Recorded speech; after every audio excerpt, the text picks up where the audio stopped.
Yeah, SEO rests between two competing forces that balance each other out. There's a balance between access to information and search engine priorities. This is kind of a weird idea that I want to get out there, but I've been reading Alan Greenspan's History of Capitalism.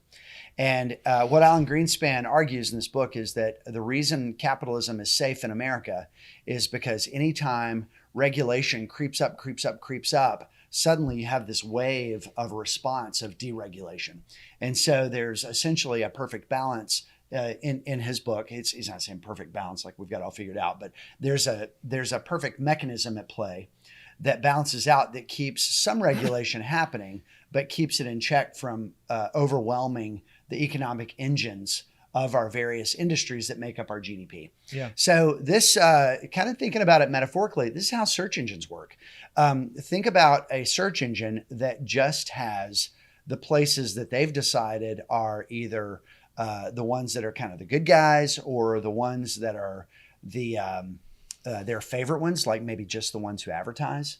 Well, suddenly, if you're trying to find a phone number for a place down the street that you know is the new cool restaurant that you're trying to go to and you want to make reservations, or you're trying to find the link to get a table reserved, and if it's not on their platform because they're not an advertiser or they said the wrong thing, guess what? You're going to some other search engine. Yeah. So inevitably, it's going to be a balance between access to information that's out there that reflects what's happening in the world and the search engine's priorities. A lot of people, when we got into doing SEO, we've been in business for 10 years.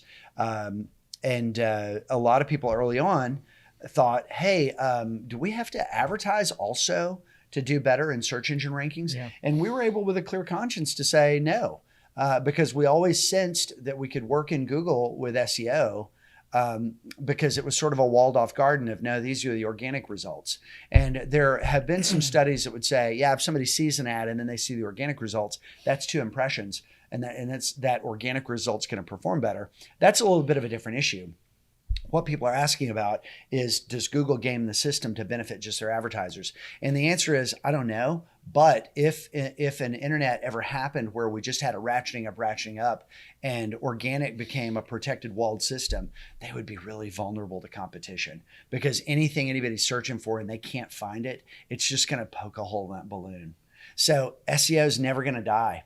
SEO is a balance between businesses that have their own priorities and are creating search engines, and the need and the demand for all of the information. Google wants to organize the world's information. Guess what? They're just trying to keep up. Yeah.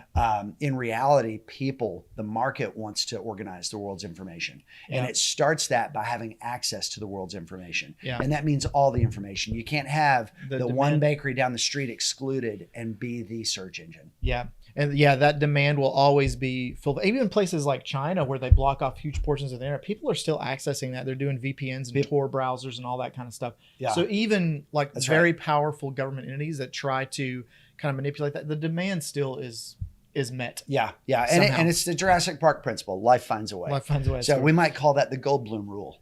But yeah, with search engines, it means that search is always going to lend itself toward less regulated, less controlled factors. And those are the buttons we're there to push. Yep. It's content publishing, inbound links, everything we do to do SEO. Yeah.